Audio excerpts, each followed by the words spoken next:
Welcome to New Life Live with host and founder of New Life Ministries, Stephen Arterburn. For 35 years, New Life has been transforming lives one at a time thanks to the giving hearts of you, our listeners. Our goal is to provide you with wisdom from God's Word to give you hope and help in life's hardest places.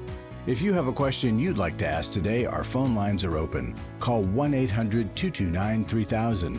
That number again is 1-800-229-3000. Now here's Steve. Hi, everybody. Thank you. Wow, it's amazing how that applause just happened on its own. Anyway, what you heard there, if you're listening today, was a special program.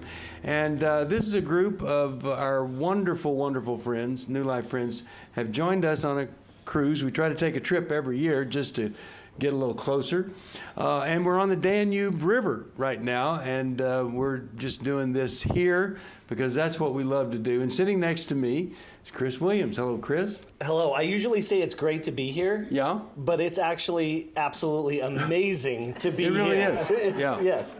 What do you think is the best thing you've heard me? No. What do you think is the best part of the trip so far? You know, the best part of the trip is two things in conjunction. It's seeing unbelievable architecture. Yeah. Like just the buildings and right. the history and all of that, but doing it with unbelievably awesome people. And they're believable people. They're believable. They're not unbelievable. Yes, They are believable. Yes. That's true. And then one of my favorite people ever, Dr. Jill Hubbard. Hi, Jill. Hello, everyone. Good morning. Jill and I have been friends for, well, let's see. 40 years. At least. It has. 40? Yeah. 40 years. 40. Yeah. And we still talk. It's something else. Well, Anyway. well, it was a bumpy start. We have been through a lot. And Jill's the one that told me, hey, you ought to hear John and Henry on this radio program they were doing locally. And that was just the beginning. It's been great.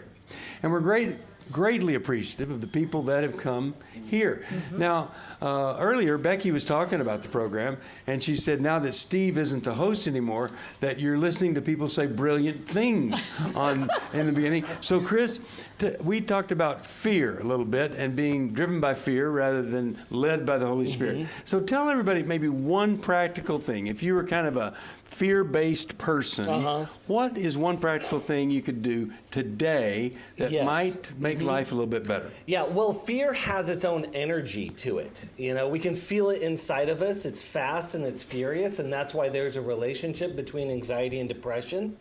And that's what also makes it hard to get out of. The brain gets stuck. It gets obsessive. It gets, just locked in on this one thing. And what's really, really important is to find ways to interrupt the fear. We got to interrupt it, And so sometimes us therapists give the wrong advice of like, oh, just work through it. No, work around it, like work off of it. And one of the really practical ways in which we can do that is we can burn the energy out. And that looks like exercise. Exercise is a great way to shift your mind out of the obsessive fear, burn out that energy, and get your mind somewhere else. And so that's one. There's many different practical ways, but my most encouraging thing or challenging thing to you is find out what works for you to interrupt the fear. And we know, right? There's even a song about like fear is a liar. It takes one small aspect of reality and a negative reality and paints the entire picture of it, and that's why it needs to be interrupted. You know what fear spelled backwards is, right? Do you? Layeth. And so anyway, well, close. No, if you spell fear backwards. I'm like, too confusing for me this early. Hey, I have ADHD, okay? But fear spelled backwards is reject all evil falsehood. I love it. Okay? That's great. There you go. Yeah. Just made that up. But my next book, Fear Spelled Backwards, L-A-E-F. It'll be a big one. All right, we're going to take a break. We'll come back. We're going to talk to some folks here. They've told us some things they want to talk about. And we're glad that you're with us here today on New Life Live. If you need help, you can call us at 1-800-NEW-LIFE. Hi, this is Steve Arterburn from New Life Live, and Chris Williams and I are doing the Emotional Freedom Workshop. I don't know of anybody that wouldn't benefit from emotional freedom. We're all bound or stuck or struggling in some area. What are we going to do there, Chris? Just really help people get clarity around the places where they're stuck in their life. They sort of circle the same mountain of disappointment over and over and over again. You're going to be able to see that mountain clearly and get to a new place of what we call emotional freedom, which is simply I can feel in the world, build a relationship to it, and know what to do with my experiences. The New Life Emotional Freedom Online Intensive is Saturday, June 1st. Steve Arterburn, Chris Williams, and Dr. Jackie Mack Harris will present information on trauma, depression, codependency, and more. And small group leaders will help you process the information you learn. Register online at newlife.com or call 1-800-NEW-LIFE and use the discount code NLL to save $50.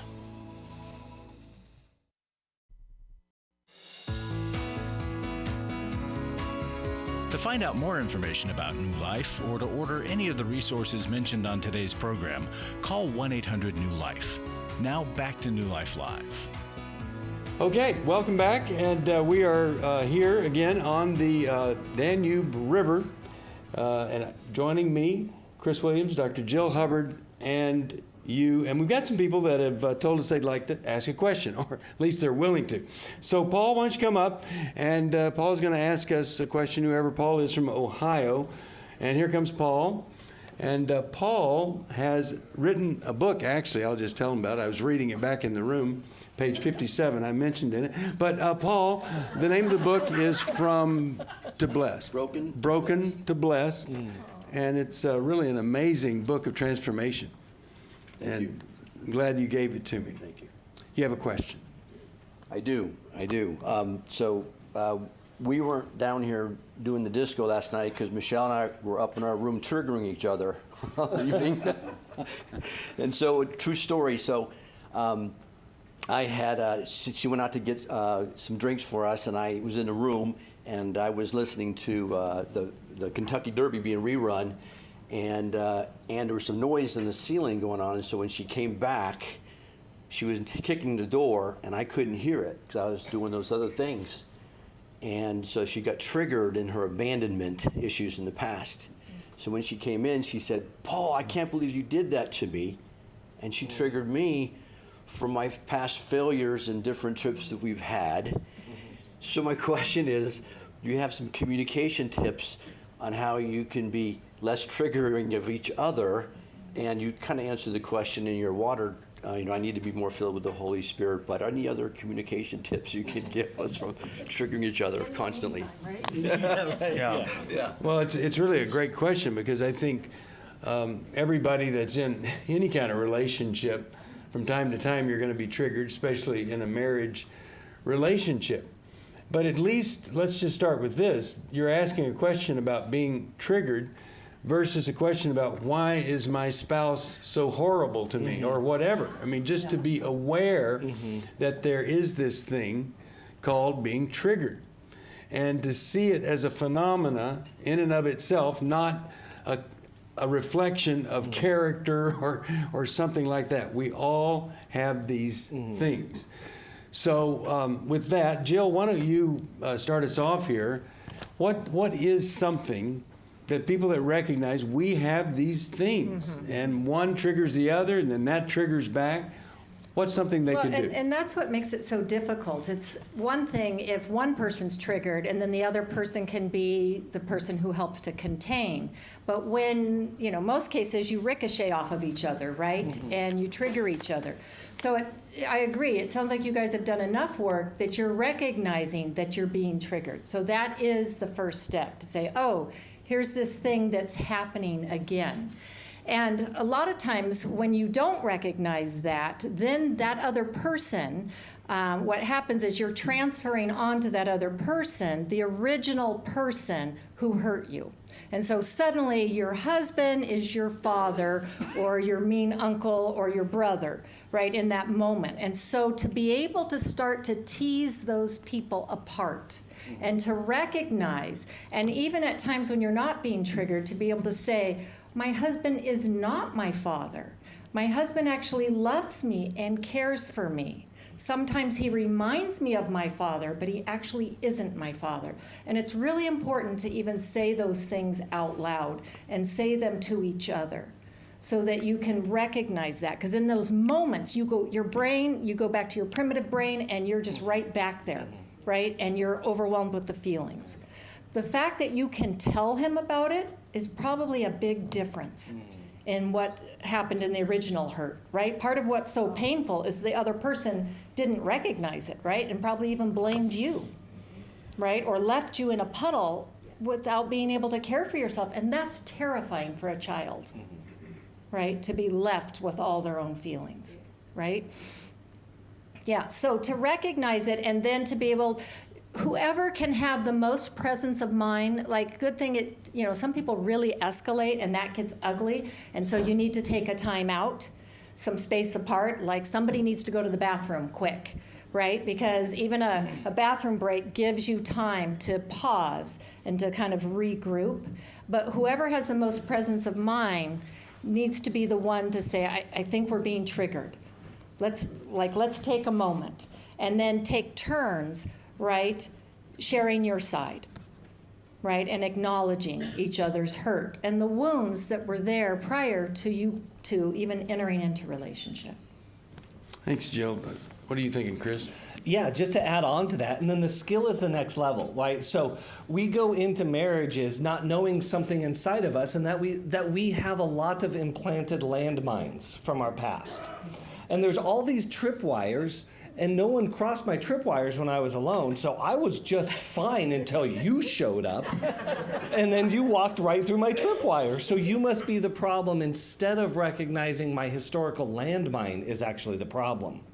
So the communication skill there is really difficult but really important.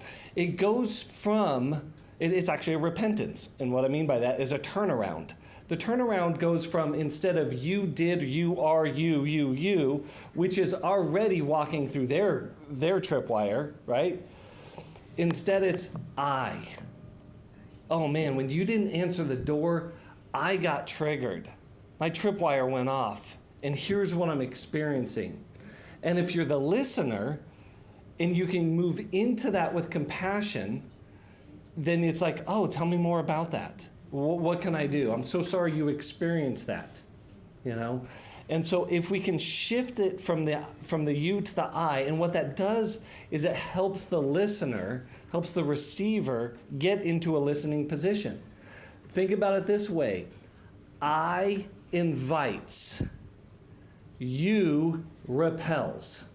If I want to be heard, I need to start with the I in my experience. And it's scary because it's very vulnerable. Because if I invite you into my experience and you still take it personally or put it back on me or reject me, that can feel like a double kind of hurt, so it's kind of scary in that. So this does take time. It could take couples counseling and more practice in that. And of course, we would also highly encourage in that process to dive deep into the comfort circle and how we love. Very good. In my truck driver manual for mental health, you've seen that many times, I talk about the word trigger is such a polite word. Mm-hmm. I prefer the word shot. You shot me. Yeah, that makes sense. Or I shot myself again. Yeah. When that happened, boom, I've got this gaping hole again, and so what do we do about that? It's not just like this polite, I was triggered. I'm devastated, I'm bleeding, I'm dying, just like the first time it ever happened.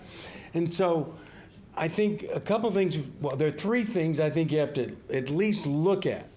Have I fully taken ownership of the thing that I shoot myself with, or how do I respond to being shot by this other person here? Yeah. Okay. So have I done everything? Like, have I sought help for that? Have I asked somebody, how do you deal with that? Second thing, have I grieved how horrible it was for that original whatever happened? Have I fully grieved that loss? So there's a couple things just to look at. It's not always relevant. And neither is the third thing. But I think it's the most overlooked thing. Not just me, but someone asked me, actually it was Val, asked me, Tell me something profound. I signed the book that Dave Stoop wrote, and she said, put something profound that, you and Dave talked about. Well, the most profound thing Dave and I talked about was the same thing all the time. And here it is. You got to deal with the mother. You go to men's group, what do they talk about? Father wound. Well, see that father wound. Macho.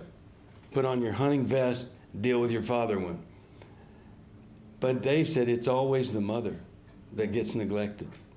And when you look at it, it's fascinating in this world. A man can have an affair with 17 women and all the children hate the mother. Why is that? There's a reason.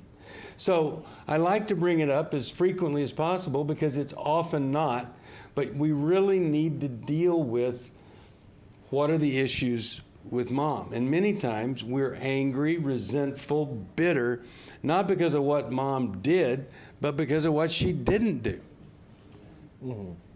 What she allowed to happen many times. And then, of course, there are some very evil moms that do really crummy stuff. So anyway, just those thoughts on how do you reduce the amount of things that trigger you or you shoot yourself with or somebody else. But here's the other thing. When somebody knows what triggers you and continues to do that, you simply must get some help for how to manage that situation. Yeah, that process is called boundaries. Exactly. Yeah. Fences. Right. Truck drivers, we call it fences. Fences, Put a fence up. fences that breathe, Fences that breathe. right? That's so Picket good. fences, not steel walls Right. with bolts. Very good. Right? But Well, I'll we tell have you. control. Yeah. We're going to try to get a more, an easier question because that was hard. And I just appreciate you sharing what actually happened because, man, that's tough to be open and honest like that. Very, very tough. Well, Steve and Patty are some folks that we are so grateful for here. And Patty went with my wife on the women's adventure, and they're going again in next year. Going to go to Lake Tahoe. If you want to have a trip of a lifetime, go with my wife. It was, I hear, a great experience. But Steve, come and talk to us. Steve goes on the golf outings that we do, and that's how I've gotten to know you and appreciate you, and a great supporter and advocate of New Life. So I'm going to try not to offend you in our answer here. But Did you offend me? I'm not sure. I tried. Oh, I tried. So we are fighting gender identity issues in our family. We have 6 beautiful grandkids. And our overriding theme with our grandkids is they're not our kids. We love them to death. I'm sure all the grandparents here, they're a blessing from the Lord. Brief history, we had maybe at 2 or 3, one of our grandsons wore a dress a little bit. We said nothing. He outgrew it, no big deal. Now we have a 7-year-old grandson, and we really believe it's much more serious than just wearing a dress. And we are not sure how to deal with it, and we've not really dealt with it. I'm so sorry. And you can go sit down, and this is a tough one and so common in this day and age. And the chances of anything helpful coming out of anybody that has to do with the public school system or society at large, pretty not much going to happen there. So, Chris, why don't you start us off? What do you think? Well, first, I thought you said that we would have an easier question. Yeah, I didn't. So, like, really, it is so sad. And let me say this before you start. And that is that the goal, of course, is to be helpful and not get cut off from that grandchild. It's such a challenging thing because our gender and our sexuality really does reach to our identity core, but we also must not make the mistake and make it our only identity core. Like that's, and so I don't know if I have the grand answer in all of this, but I'll start here. I think it's really important, Steve, you alluded to this, that that sometimes we can, kids grow up and they try on different things, right? They go through different phases. And I think one of the hardest things for me as a parent is not writing my child's future based on what is happening today. It's really important that I dethrone myself from God and not determining the rest of their life based on what they're experiencing today. And I can say I have 2 kids that make that really challenging for me. But I think the other aspect of that is I really do believe that a lot of our struggles are as a result, and especially in the area of identity, of adults not reflecting us back to ourselves really, really well. All right, so that is very difficult to understand, and so we're going to have you explain that right after this break. You're listening to New Life Live, and we're glad that you are.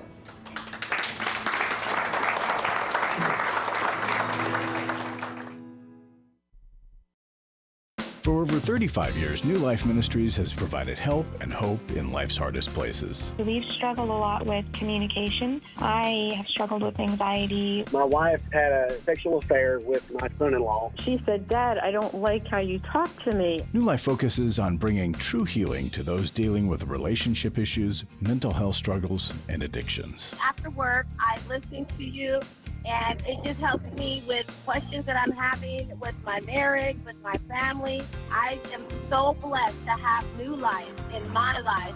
I just wanted to say that you guys saved my life. Recently, friends of the ministry came together with a matching gift challenge to encourage you to join them in giving. Because of the matching gift, right now every dollar you give is doubled, up to $400,000.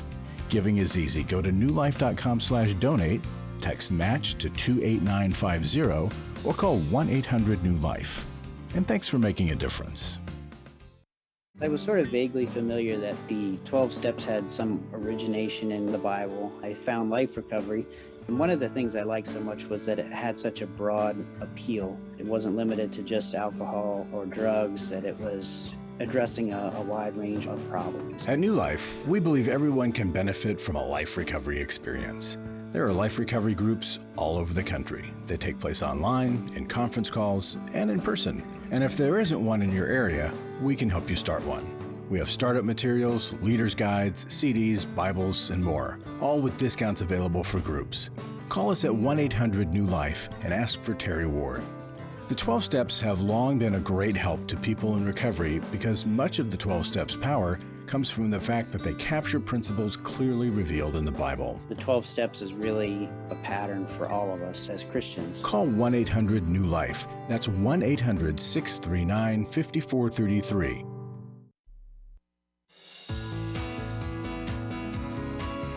To find out more information about New Life or to order any of the resources mentioned on today's program, call 1-800-NEW-LIFE.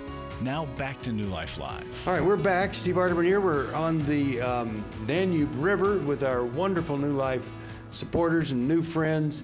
And we're talking about gender identity, 7-year-olds struggling with that. And you said it's important that, it was all about reflection. Yeah, we Say that again. Yeah, we learn who we are, especially as children, by what's being reflected back to us by the adults around us. And so what is affirmed, what is recognized, what is valued, is what the feedback mechanism that we're getting from the people around us. And so it's really important, I think, for the adults in a child's life to reflect the child back to them really well. And to also make sure that that's not overly negative, that we're not just reflecting back to them the thing, usually it's our own fears, our own struggles, our own projections. At least I can speak for myself on that as a parent, but that we're really becoming students of our children in their totality, in their whole being, and then again reflecting, here's what I see in you, here's what I notice in you, here's what I appreciate, here's what a great thing about you. And that the more that they're trying things on, they're actually looking for the outside world to say, does this fit? How does this look? But in our day and age, they're trying stuff on, and the world says, you're not just trying that on. That's who you are. Yeah, and I think that we need to be very conscientious of that. Yeah. Jill, you have a thought here? Yes. Yeah, I agree with we need to do accurate mirroring. is what you're talking about, right? And so many of us didn't get that reflected back, and that really does give us a sense of ourselves. So when kids are young, there's also an imaginative phase that they go through, and it's usually till about 5 years old. So that's why, as a 7-year-old, it's a little more disconcerting. However, children develop at different paces and speeds, and so this idea of trying things on, like you guys were saying, is really important. When my son was little, he would wear costumes. He would go to church in a zebra costume. He would, be a clown. He would be different things, and I never had the fear like that he was going to become a zebra. But as Steve was saying, it's very different today, and everybody is concretizing it, right? And so you want to really emphasize this child and think about what are, like you were saying, the attributes of this child. Who is this child? Is this child highly creative and imaginative? And are they maybe a little bit behind in their development? And emphasize how creative they are. Like what can you take out of that and highlight that would be a positive? We were talking to somebody about the idea that every time you say don't to a child or no, whatever follows that is all they hear. They don't hear the warning in it. And so be very mindful of that as you're talking. I think it's also important to spend time. Right? So here's a little boy. So he needs some positive male energy, male role models. Spend time not focusing on this problem, focusing on other things. Because part of the whole gender thing as the kids are growing up, a lot of it is about acceptance, right? They want to be accepted. And so wherever they can find that acceptance, wherever people are affirming them, that's what they will move towards.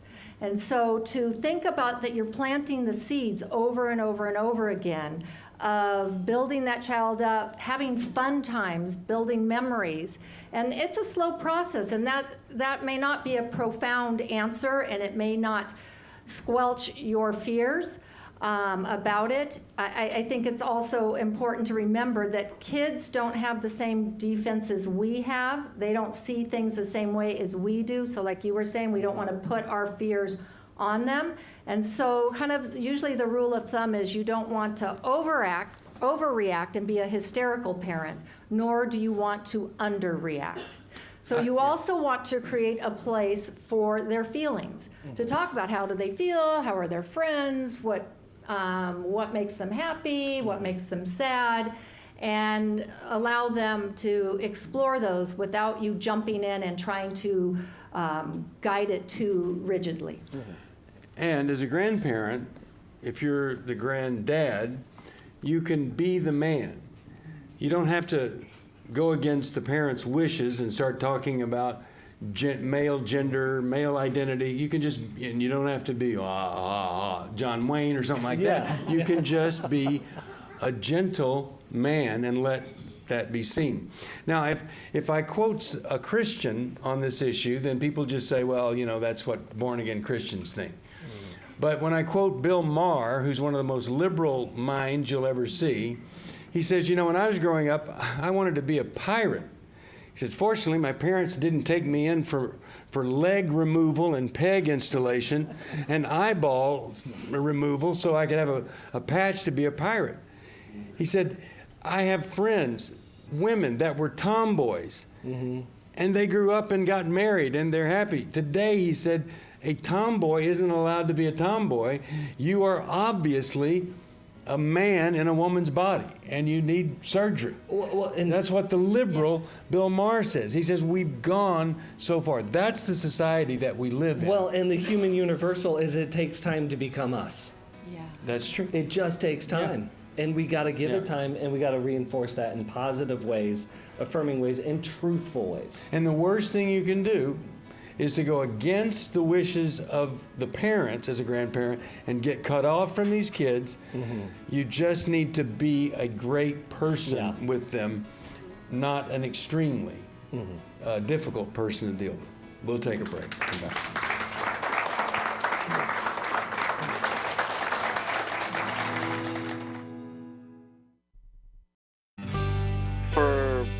my life, I've been dealing with an opiate addiction. Why is opioid addiction quickly becoming one of our nation's biggest killers? Maybe it's because it isn't only those who are addicted who are in denial. We did what I see so many parents do, is it can't be an addiction. There's something medically wrong. It's impossible to solve a problem when you don't know what you're up against, and families will try to find any explanation except the one that will put them on the right path. Alcoholism and drug addiction is a family disease. It doesn't affect just the individual. If someone you love is abusing painkillers, know what you're up against. It's time to admit its addiction and seek treatment. Call us today at 1-800-NEW-LIFE. We have partner treatment centers around the country. Call 1-800-639-5433 or visit us online at newlife.com. We just made a decision. We will do whatever it takes. 1-800-NEW-LIFE. Club New Life changes lives. I think I go way back to listening to New Life, learning so much from it, and then becoming a Club New Life member. Club New Life is a monthly giving family that helps New Life Ministries provide Christ-centered hope and counseling resources to thousands of people. You know, I'm so thankful because you know why I keep giving? Because I keep learning, and I'm so thankful for all the lives that you touch every day and the people's lives. So when I get to still hear the radio show, it's just so encouraging to my heart. When you sign up to support us monthly through Club New Life, you'll make a difference in the lives of individuals and families with godly counsel and connection to help. And you know one reason I give? Because I feel like sometimes I'm hiding behind a counselor's couch, listening to all this great information and not paying, so my guilt of this great advice is alleviated by being a Club New Life member. Call 1-800-NEW-LIFE. That's 1-800-639-5433. And together we can help hurting people find help and hope in life's hardest places. Call 1-800-639-5433 to join Club New Life today.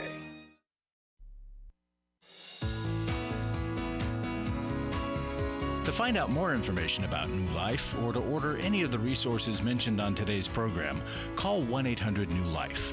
Now back to New Life Live. We're back, Steve Arterburn here with New Life Live. So glad you're with me and some of our great friends. We're on a trip here in Europe, and joining me in the bar stools. We love to do our program from the bar. Chris Williams, Yes, Dr. Jill Hubbard. We've had some really, really tough questions, tough issues. I don't know if this is going to get any easier, but let's talk to Mary from Ohio. Mary has a question for us. Here you go, Mary. Thank you so much. My pleasure to be here.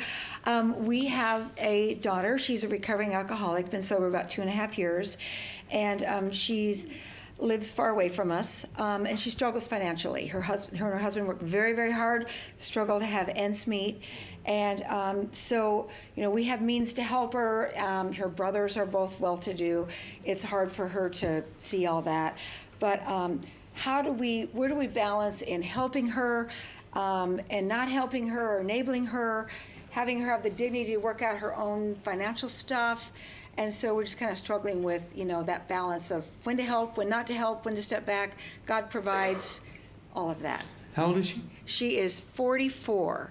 And 2.5 years sober. 2.5 years sober, and her marriage got put back together.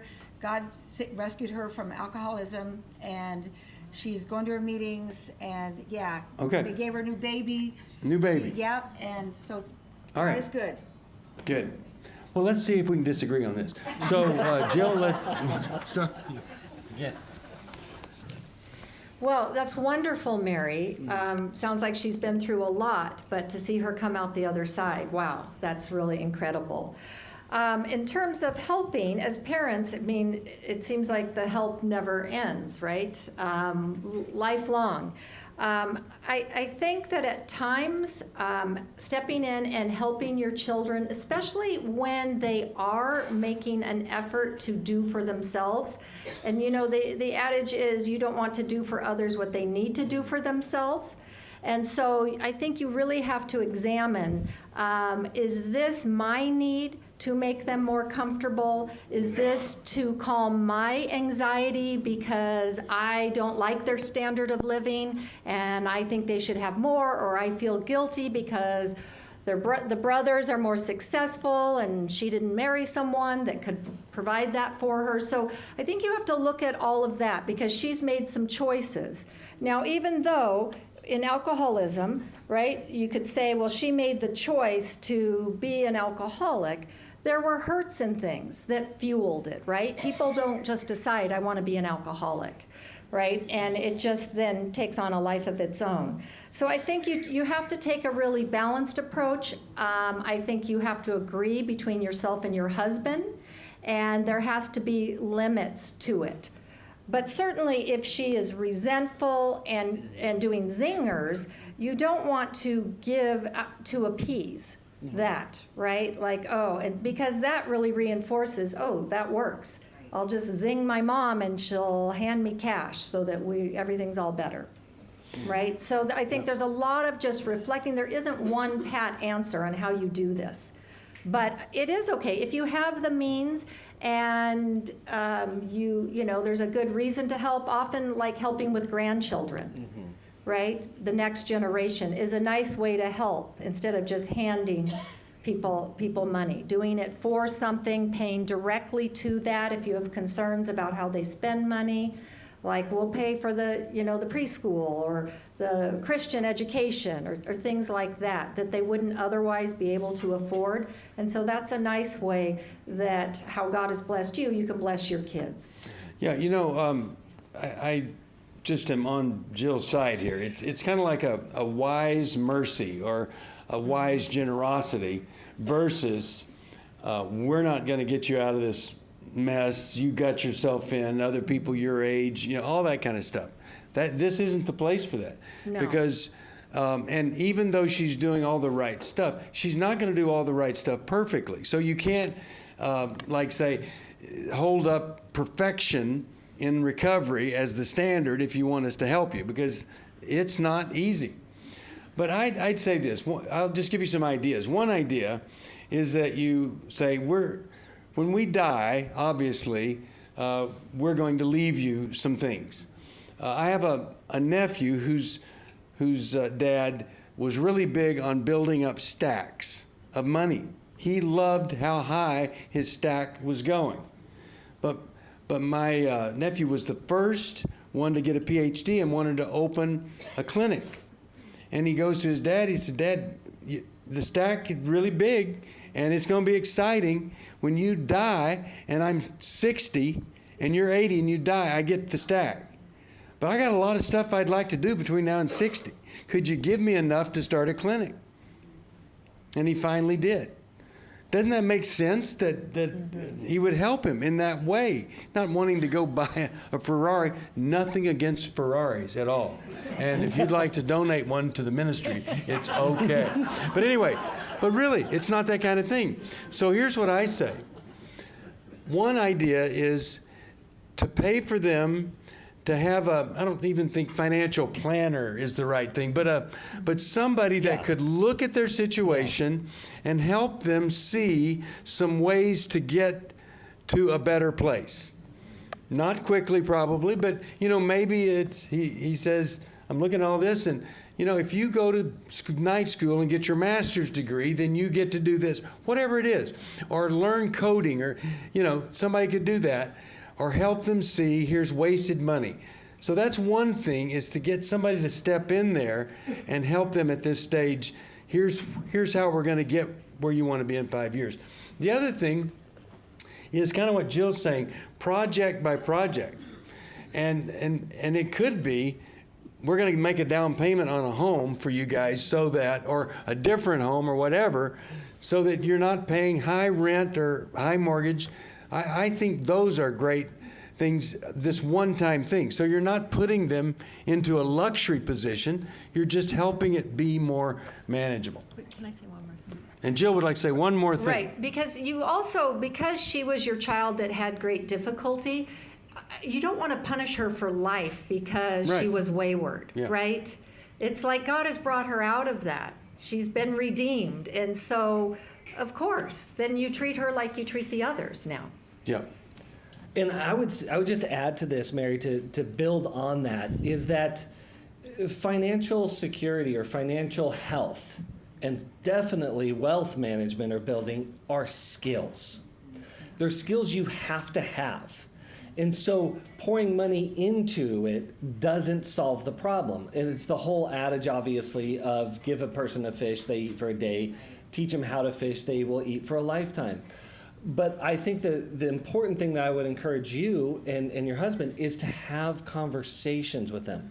What are their ideas? What are they struggling with? I love Steve's idea of like, hey, can we set you up with a financial counselor that can look at it? And oftentimes what happens, I know this is very true in my own life, as this has been a struggle, is that what happens is we start unpacking what is happening financially. We're really unpacking what is happening emotionally and relationally. And so oftentimes when we encounter a low financial ceiling, we think it's a money problem. It's never a money problem.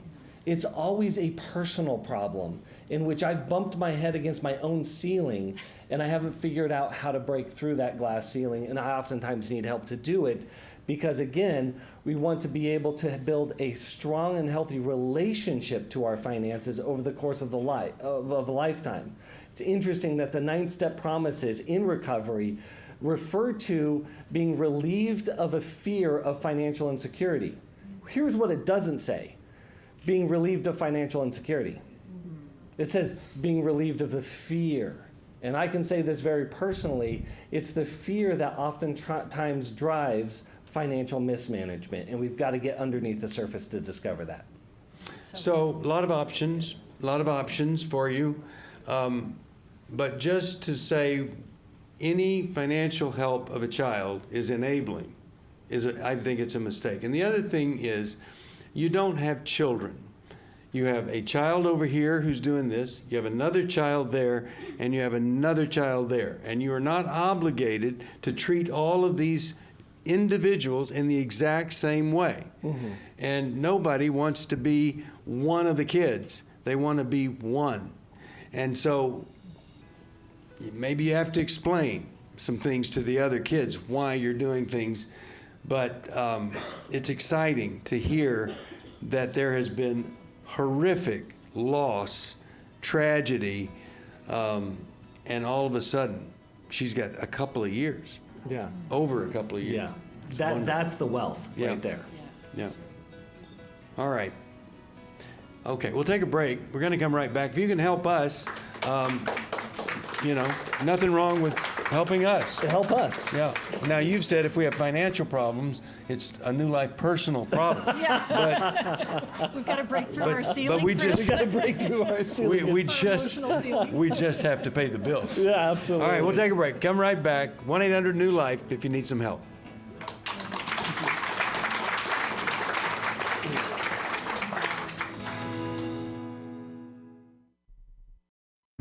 We all face days where life throws us a curveball and our routines or plans get disrupted.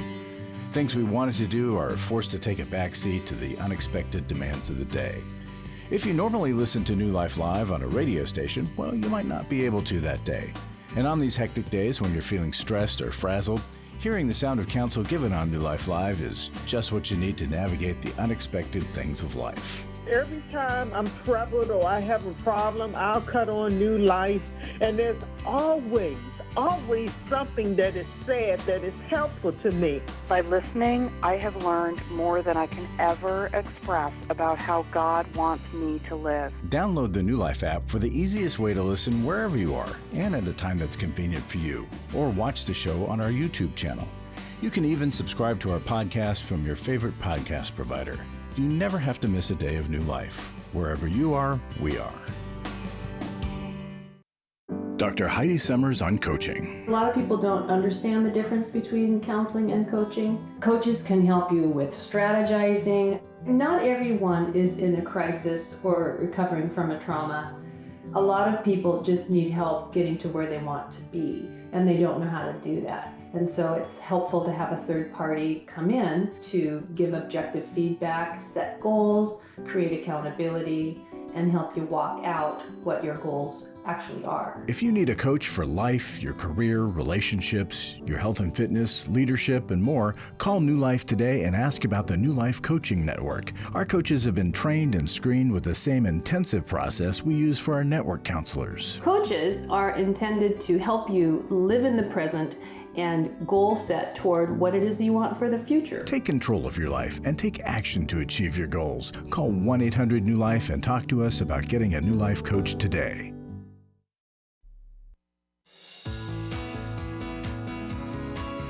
To find out more information about New Life or to order any of the resources mentioned on today's program, call 1-800-NEW-LIFE. Now back to New Life Live. Okay, welcome back. Everybody is right here. We're in the lounge of the Ama Sonata on the Danube River. What a great time. Have you had a good time, Wayne? Yes, I have. Thank you for your emotional response. And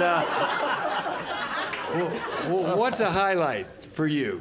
Hiking and relax with my love of my life. Awesome.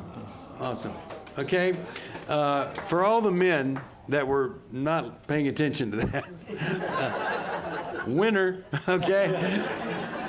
So you have a question for us. Yes, I feel like being betrayed. A lot of family in my life. The most of the 3 women in my life, I feel betrayed. My mom having an affair, the divorce, when I was around 30-ish.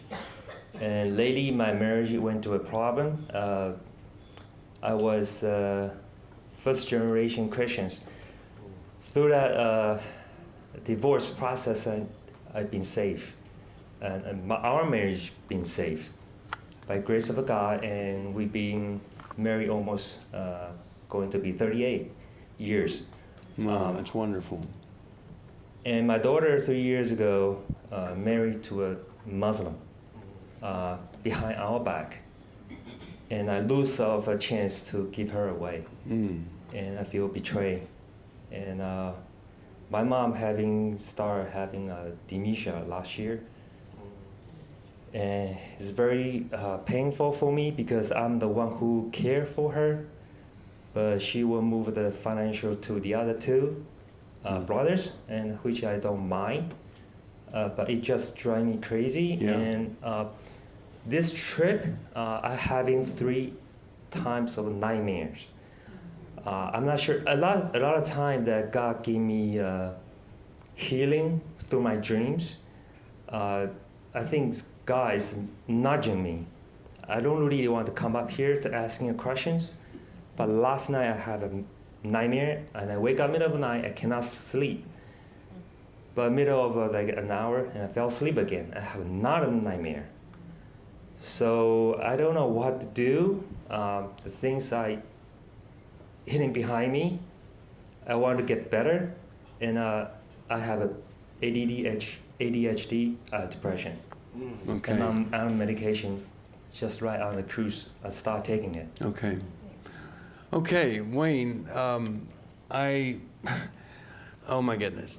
Well, as you've noticed, I've got ADHD, and one of the therapists that I go to pointed out that I have been consistently betrayed by different women in my life. So I really feel for you. And I think this nightmare phenomena, sometimes, like you're around people that are really safe to be around.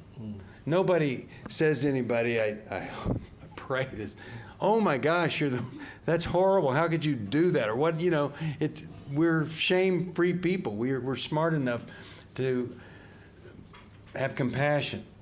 And I just wonder if in a sense of around all of these safe people, that maybe that's sometimes when the crummy stuff starts to surface, because you start to feel safe enough, or you don't really feel it, but inside of you, you're unaware, but it comes up because this is the place where maybe something within you senses this can surface now. It's okay.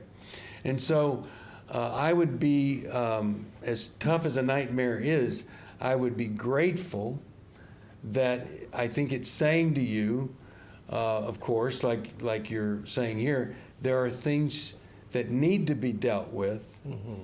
And I think you're able to deal with those if you are in a relaxed and safe setting. And so this would be something you'd want to try to reproduce back home, such as a support group. A life recovery group is a place, where you can really start to feel safe and open up. So I just want to make that comment that I'm grateful sorry about your sleep, but I'm grateful that it's happened here. It does say something about perhaps how you're feeling being with people that nobody's going to betray you here. What are you guys thinking? Yeah, just to add on to that is that one of the most painful things about our pain is that it always makes it personal. It always makes it about us. And it is about us in the sense that, your betrayals have broken your heart. And that broken heart is real, and that broken heart is personal. But one of the things we have to be careful about, speaking about what Steve was saying, is that it doesn't identify us. Meaning this, shame loves pain. Shame loves to attach itself to pain. And so it loves to, in fact, become an identity. This has happened because I am. I am not good enough. I am insufficient. I am incompetent in some particular way. But the other aspect of that is just, it's painful. It's really painful. And in each and every single one of us is a comfort magnet. And it is undefeated. And it is looking for that comfort. And to piggyback on what Steve said, if we can get in the presence of safe people, what I call benevolent witnesses. We need benevolent witnesses to our life, and we definitely need benevolent witnesses to our pain, so that we can get in a room where people are nodding their heads and saying, yes, and I'm sorry. And then also can take the next step in building loving relationships within that. That's where the healing process, that's where the fears start getting relieved. Yeah. Jill, your thoughts? Well, Wayne, you and I got to talk a little bit at dinner, and I know that this all has caused you a great deal of pain, and you're in the middle of a journey. One of the things, Chris, when you were talking, I don't know if you all, this is a horrible movie, but when I was a kid, I watched the movie Mommy Dearest. Oh, I don't know I can't who believe allowed me to up. watch it, but anyway. And I remember I don't remember the movie. I still can't do wire hangers. I know, okay, it's horrible. But at the end of the movie, they say to the guy says to the woman, did it ever occur to you that your mother was wrong? And so, like in terms of our parents and how much weight they carry in our lives and the people that betray us, we give them so much power to define us, as you were saying, right? Yeah. And that as an adult, we have to now discern what's true and what's not true. Yeah. So in that process, I agree also with Steve that you are feeling safer and you're in a better place and your marriage is in a really good spot, right? So it's now okay for this stuff to come up so that you can process it and grieve. When you start having nightmares, that is, right, your unconscious, subconscious, continuing to chew on and work out your struggles. So one of the things to do with any dream, when you wake up and you remember, I mean, the first thing is we want to forget them when they're horrible. But if you can, write them down. Yeah, very good, Write Jill. down what you remember, okay? It's also important to remember that dreams are not literal. Yeah, Jill, okay, so it would be a nightmare for us not to be able to close the program in 30 seconds. Oh, gosh. So please finish that thought. So dreams are not literal. They're symbolic and they're distorted. And so we can then, in our waking life, relate them to what's currently going on, and they can help us process through. Thank you. And wish we had more time, but I'll just say this. It's all about transformation. Romans 12:2, allowing God to change the way you think about certain things. And I hope and pray that something we've said will change the way you think, or you'll let God do that. If you need some help, you call us, 1-800-NEW-LIFE. We're here for you. See you next time. Thanks for listening.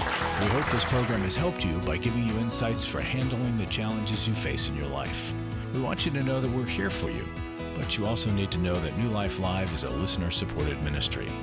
To make your donation or to get any of the resources mentioned on today's program, call 1-800-NEW-LIFE. That's 1-800-639-5433, or write to us at New Life Ministries, P.O. Box 1029, Lake Forest, California, 92609.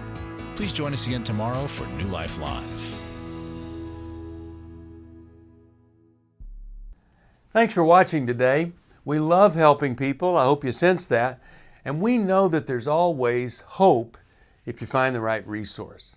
Now, if something we've said to somebody else applies to you, that's fantastic. That's what we're hoping for. But also, if you want to join us directly, you can call 1-800-229-3000 between 1 and 3 Eastern Time, Monday, Tuesday, and Wednesdays. Those are the best times to get through. And while you're here on YouTube, check out these other videos that we've done to help people see where they could grow or a different path to take. And if you do that, would you give us a thumbs up on the video, and please subscribe to this channel. There are many ways that we can help you outside of the radio program, and it's very hard for some to pick up a phone and dial 1-800-NEW-LIFE, but when you do, we put you in touch with somebody who cares about you, knows all the resources out there, and they're going to find the best for you. There is no reason to struggle alone. I hope to see you tomorrow. Hope you'll invite somebody else to come and join that maybe needs just a little bit of help along the way. I'll see you next time.